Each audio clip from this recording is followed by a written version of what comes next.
नमस्कार, आप देख रहे हैं किसान समाचार और आपके साथ मैं हूं शहला निगार। बुलेटिन की शुरुआत करें, लेकिन उससे पहले एक नजर डालेंगे सुर्खियों पर। विश्व व्यापार संगठन की 12वीं मंत्री स्तरीय बैठक जिनेवा में हुई आयोजित। केंद्रीय वाणिज्य और उद्योग मंत्री पीयूष गोयल ने बैठक में खाद्य सुरक्षा का उठाया मुद्दा। कहा, खाद्य पदार्थों की महंगाई ने ले लिया है वैश्विक मानवीय संकट का रूप। महंगाई पर चिंता जताते हुए कहा कि बढ़ती कीमतों से गरीब और कमजोर देशों के सामने खड़ा हुआ बड़ा खाद्य संकट। पीएम किसान सम्मान निधि के लाभार्थियों के लिए खुशखबरी। अब डाक विभाग किसानों के घर घर जाकर सौंपेगा किसानों को योजना की रकम। डाकिये किसानों के घर जाकर हैंड होल्ड मशीन पर अंगूठा लगवा कर देंगे पैसे। इस सुविधा के बदले किसानों से नहीं लिया जाएगा कोई अतिरिक्त चार्ज।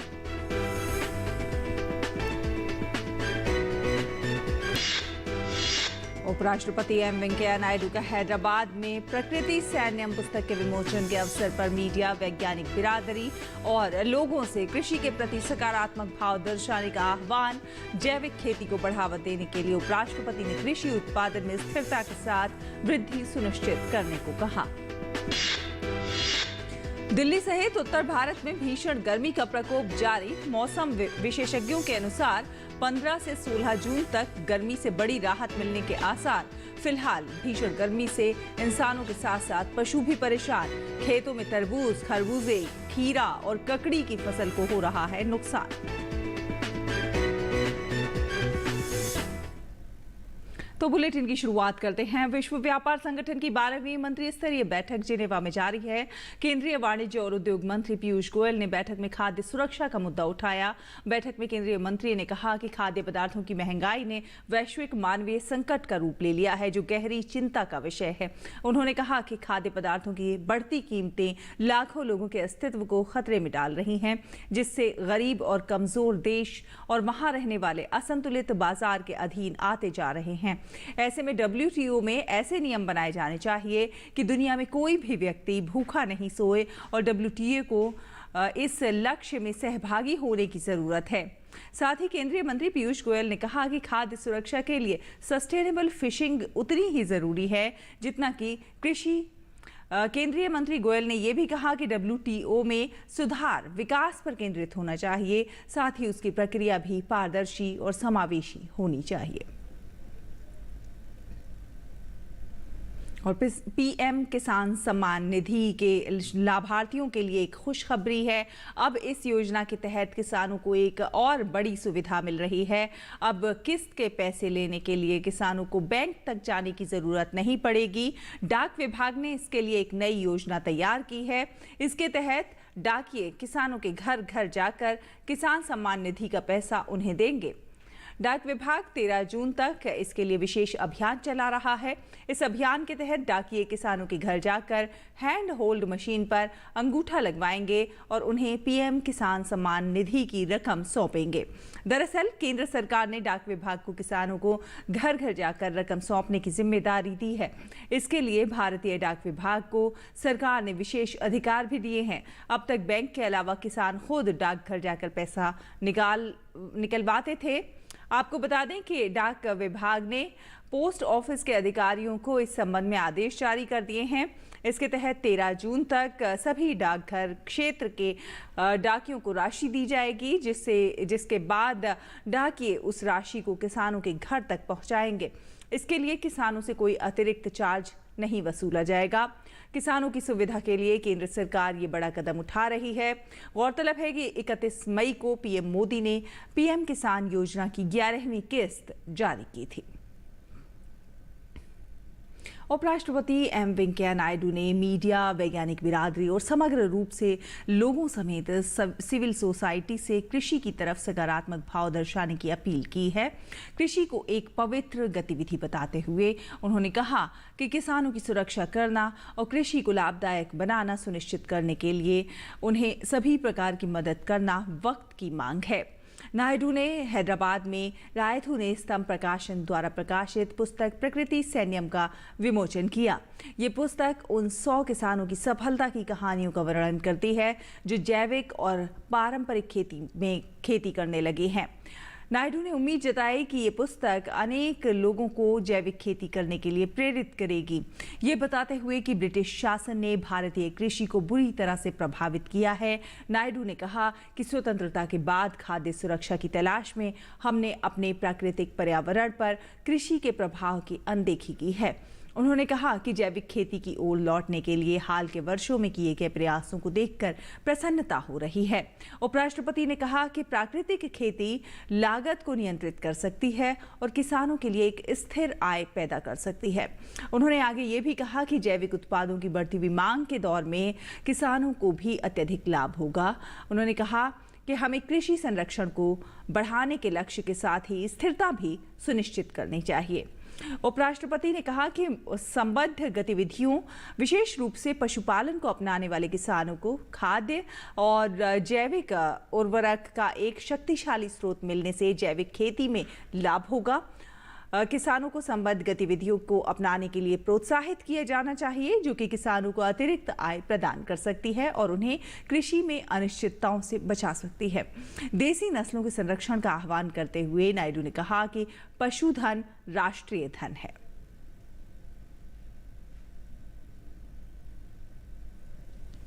और रासायनिक और ऑर्गेनिक खाद का एक साथ मिलाकर खेती करने पर उत्पादन गिरने का हमेशा चांस रहता है और इसका कारण ये है कि ऑर्गेनिक प्रकृति का एक डिज़ाइन है।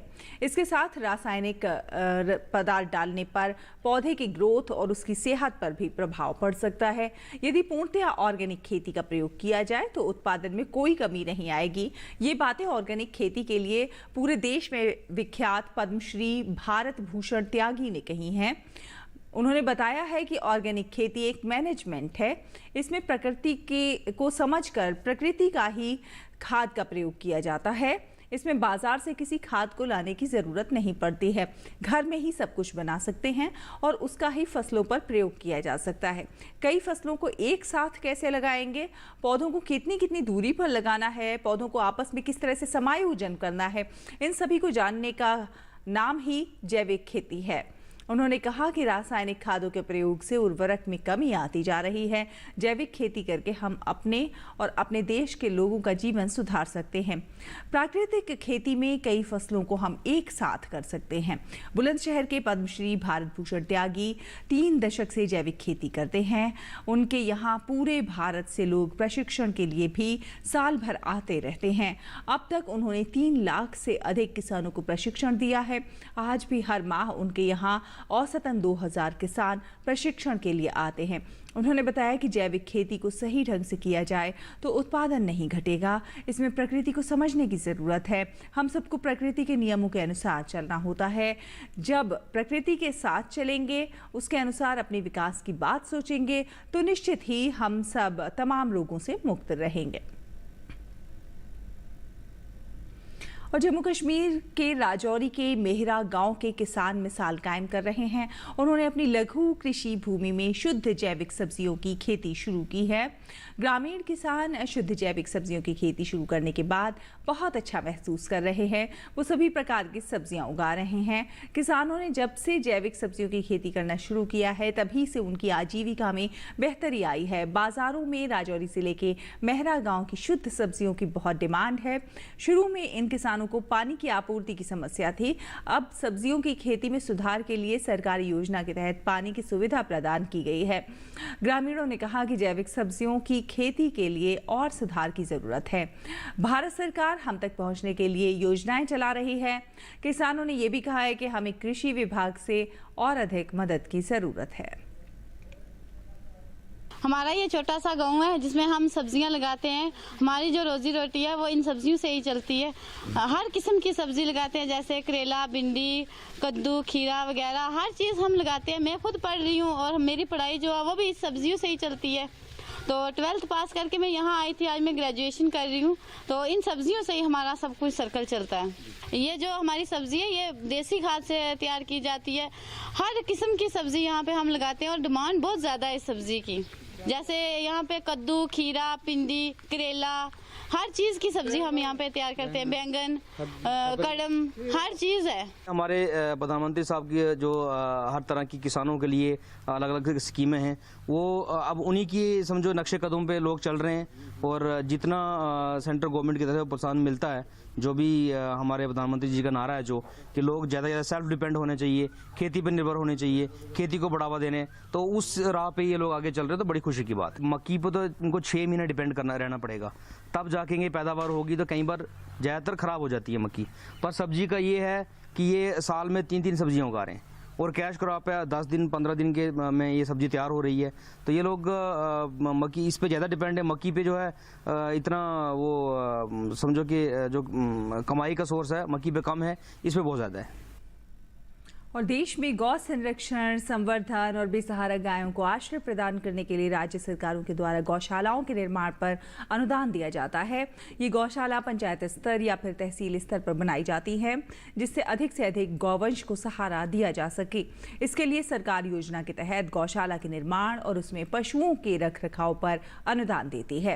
राजस्थान सरकार राज्य में गौ संरक्षण और संवर्धन निधि नियम 2016 के तहत गठित निधि के अंतर्गत प्राप्त राजस्व में से गौशालाओं में आश्रय पा रहे गौवंश हेतु 1100 करोड़ रुपए की सहायता देगी। योजना के तहत राज्य सरकार ने पहली किश्त जारी कर दी है और योजना के अनुसार प्रति गोवंश अनुदान देने के लिए ऑनलाइन आवेदन मांगे हैं। सरकार गौशालाओं को गौवंश के रखरखाव के लिए 1 वर्ष में 180 दिन तक सहायता राशि देती है। ये राशि 90 दिवस के 2 चरणों में दिए जाने का प्रावधान है। और अब बात गर्मी की। दिल्ली सहित उत्तर भारत में भीषण गर्मी का प्रकोप जारी है। हालांकि मौसम विशेषज्ञों का कहना है कि 15 से 16 जून तक गर्मी से बड़ी राहत मिलने का अनुमान है। मौसम विभाग के वरिष्ठ वैज्ञानिक RK जयरामणी ने बताया कि पंजाब, हरियाणा और दिल्ली में 16 जून से गर्मी में कमी आएगी। मौसम विभाग के अनुसार एक नए पश्चिमी विक्षोभ और निचले स्तर की पूर्वी हवाओं के प्रभाव की वजह से 15 से 16 जून को जम्मू कश्मीर, लद्दाख, हिमाचल प्रदेश, उत्तराखंड, पूर्वी उत्तर प्रदेश, पंजाब, हरियाणा और दिल्ली में व्यापक स्तर पर बारिश और गरज के साथ छींटे पड़ने का अनुमान है। मौसम विभाग ने मंगलवार से उत्तर पश्चिम भारत में अधिकतम तापमान में 2 से 3 डिग्री सेल्सियस की गिरावट का अनुमान जताया है। उत्तर प्रदेश के वाराणसी में गर्मी के चलते लोगों को परेशानियों का सामना करना पड़ रहा है। जहां किसानों की फसलें सूख रही हैं, तो वहीं आम लोगों का भी जीना मुहाल हो गया है। एक स्थानीय ने बताया है कि इस साल बहुत ज़्यादा गर्मी है। अभी तक मानसून नहीं आया है, जिससे गर्मी और अधिक बढ़ गई है। गर्मी से बचने के लिए लोग नींबू पानी, शरबत और ठंडी चीज़ों का सहारा ले रहे हैं। बहुत ज़्यादा गर्मी है, इसलिए यहाँ पर ये शरबत, नींबू पानी और नारियल पानी यही सब पी के लोगों को राहत मिल रही है। गर्मी तो इस साल का बहुत ज़्यादा है। अगर आप माचिस का तीली रख दे सड़क पे तो जल जाएगा। बर्दाश्त से बहुत बाहर है। अगर पन्ना है, पानी है, ठंडा पानी है, मैंगो है, ये सब न पिए आदमी तो धूप लग जाएगा उसका, तबीयत बीमारी दुनिया भर की होगी। तो इस साल की गर्मी बहुत भीषण गर्मी। अभी तो मौसम अभी तक तो आया नहीं, लेकिन गर्मी अभी तो बहुत पकड़ है। इसी की वजह से हम नारियल पानी, जूस या ठंडे जैसे कुछ आइटम हम पी रहे गर्मी से बचाव के लिए। राजौरी में पहली बार जम्मू कश्मीर विशाल मेगा मार्ट खुला है। राजौरी के लोगों को इससे बड़ी राहत मिली है। उन्हें पहले शादी, पार्टियों और अन्य कार्यक्रमों की खरीदारी के लिए राजौरी से जम्मू के लिए जाना पड़ता था। ये mega mart Rajouri Jammu highway पर पुलिस लाइन के पास राजौरी में खुला है। IIT राजौरी से पढ़कर निकले 30 से अधिक गरीब प्रशिक्षित छात्रों को विशाल मेगा मार्ट में वेतन के आधार पर नौकरी के अवसर मिले हैं। राजौरी जिले के बेरोजगार युवाओं के लिए ये एक बड़ी राहत की बात है। इस तरह के कई अन्य शोरूम भी राजौरी जिले में खुल रहे हैं। राजौरी में इस प्रकार के शोरूम में अधिकतम स्थानीय लड़के लड़कियों को नौकरी मिल रही है। राजौरी के लोगों ने मेगा मार्ट खोलने के लिए विशाल मेगा मार्ट की टीम का धन्यवाद अदा किया है। पहले उन्हें खरीदारी के लिए राजौरी से जम्मू तक 150 से 300 किलोमीटर तक की यात्रा करनी पड़ती थी, लेकिन अब राजौरी में विशाल मेगा मार्ट खुल जाने से हर तरह का अच्छा सामान उन्हें अपने नज़दीक ही उपलब्ध हो गया है। और बदलते दौर में काफ़ी सारी नई नई चीज़ें हमारे सामने आ रही हैं, लेकिन उनके बीच हमारा देसीपन नहीं खोना चाहिए। फिर चाहे वो खान पान हो या फिर परवरिश। और इसी देसीपन को मध्य प्रदेश में छिंदवाड़ा के एक छोटे से गांव में रहने वाली औरतें अनोखे ढंग से हमारे सामने लेकर आई हैं।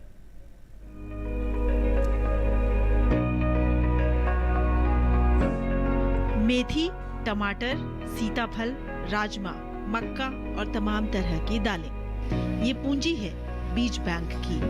इन्हें इकट्ठा किया है छिंदवाड़ा जिले के एक छोटे से गांव पारण सिंगा की औरतों ने और इनसे खड़ा किया है एक ऐसा बीज बैंक जहां सब्जियों और फूलों के बीजों की बेहतरीन वैरायटी है। इस कॉन्सेप्ट का ख्याल श्वेता को तब आया जब उन्होंने देखा कि गांव में कई घरों में महिलाओं ने अपने गमले में सब्जी और फूल लगा रखे हैं और उनके बीजों की क्वालिटी बेहद अच्छी है। इसके बाद ही बीज के बदले बीज देने का एक रिवाज इस गांव में शुरू हुआ।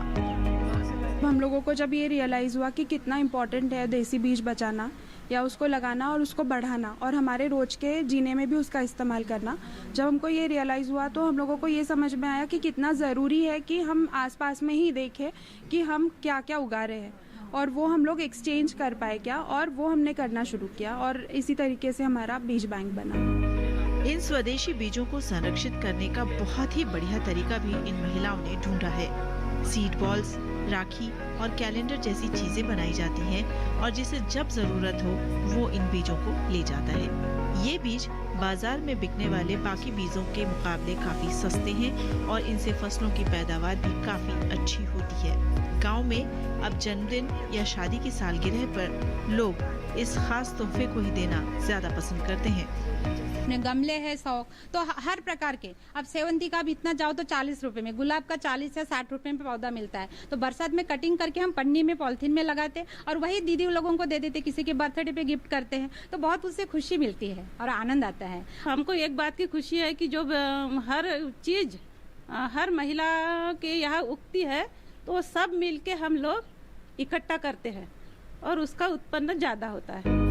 पारण सिंगा गांव मध्य प्रदेश और महाराष्ट्र की सीमा से सटा है। इस एक देसी बीज बैंक ने इस पूरी बेल्ट में ऑर्गेनिक खेती को जबरदस्त बढ़ावा दिया है।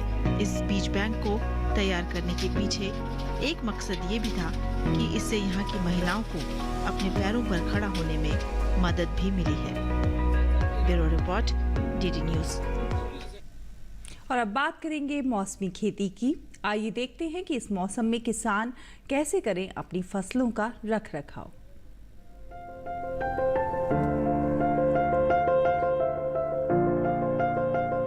जायद मूंग और उड़द में जब 75 से 80% फलियां पक जाए तो हंसिए की मदद से कटाई कर ले। कटाई के बाद फसल को 1-2 दिन के लिए खेत में ही सूखने दें। फिर मड़ाई के बाद दानों को तब तक धूप में सुखाए जब तक उनमें नमी की मात्रा 12% न रह जाए।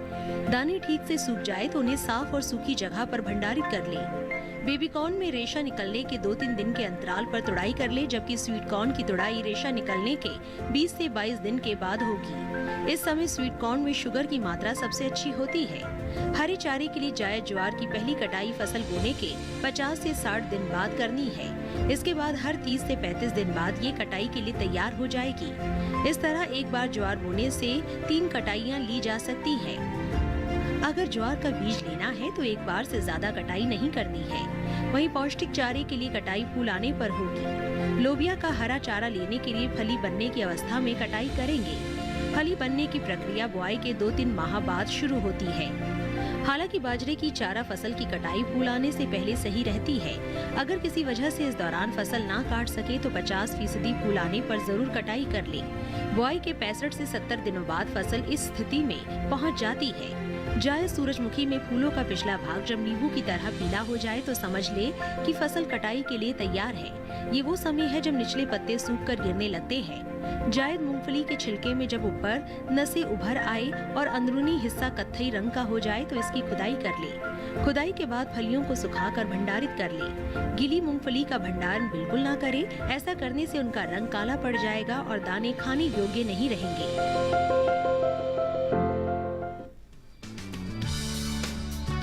ये मौसम भिंडी की बुआई के लिए अनुकूल है।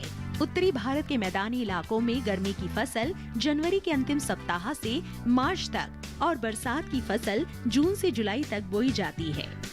1 हेक्टेयर में भिंडी की बुआई के लिए 18 से 22 किलो बीज पर्याप्त है। भिंडी की बुआई करने से पहले खेतों को जोतकर तैयार कर ले।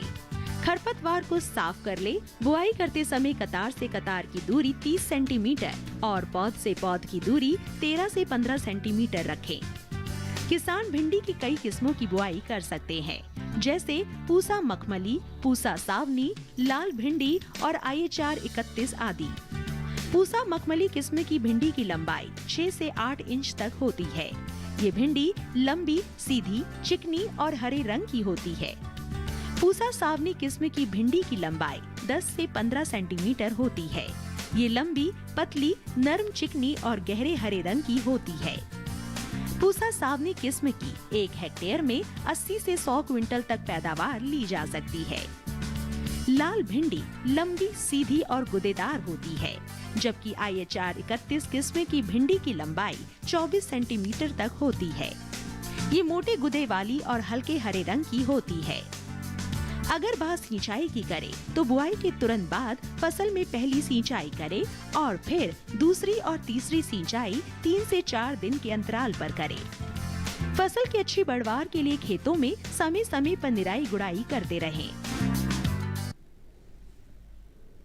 और नेशनल हेराल्ड अखबार से जुड़े मनी लॉन्ड्रिंग मामले में पूछताछ के लिए पूर्व कांग्रेस अध्यक्ष और सांसद राहुल गांधी प्रवर्तन निदेशालय के समक्ष पेश हुए।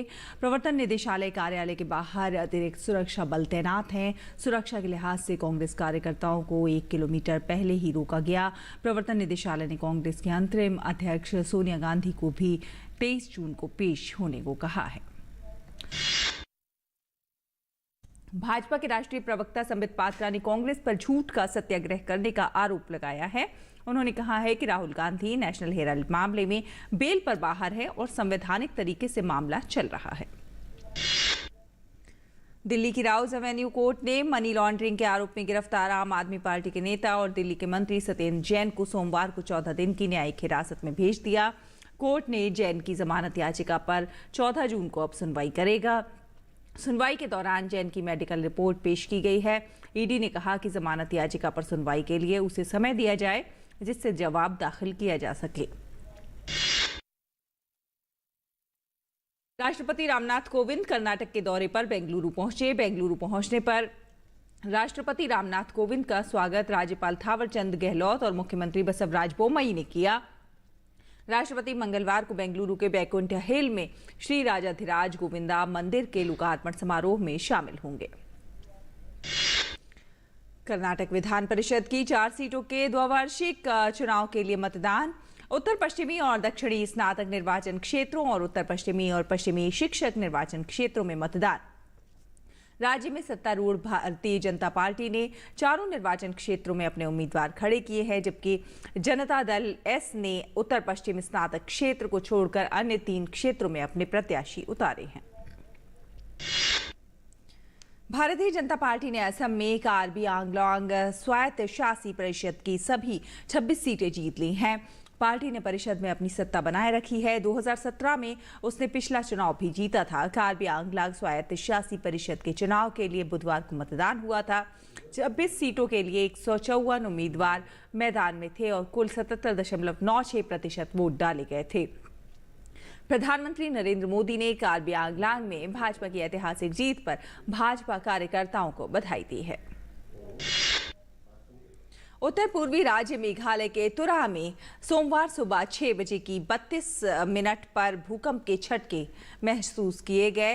राष्ट्रीय भूकंप विज्ञान केंद्र के मुताबिक रिक्टर पैमाने पर भूकंप की तीव्रता 4.0 मापी गई।